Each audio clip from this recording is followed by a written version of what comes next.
আলহামদুলিল্লাহ, সমস্ত প্রশংসা একমাত্র আল্লাহ তাআলার জন্য।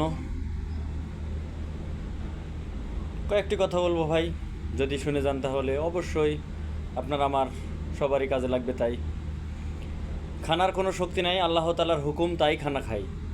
সুন্নত তরিকায় খানা খেলে ইবাদতে গণ্য হয়। কথাটা এই জন্য বলা, খানার যদি শক্তি থাকতো তাহলে এক পাতিলেই ভাত খাইতেছি। দেখেন, কেউ ছোটোবাবু বড় হইতেছে, যৌবনকালে শক্তি বাড়তেছে, আর বৃদ্ধকালে ওই হাঁড়িরই ভাত খেয়ে তারা নিস্তেজ হয়ে যেতেছে।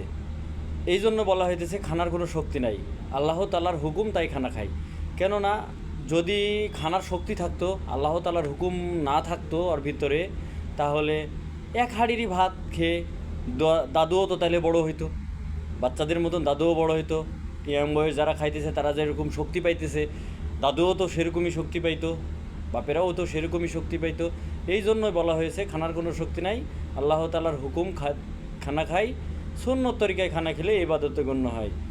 যদি কথাগুলো ভালো লেগে থাকে, ভালোবেসে থাকেন, মানুষ হিসেবে মানুষের পাশে থাকেন, অবশ্যই ভিডিওটাকে লাইক, কমেন্ট, শেয়ার করে দেবেন। তাই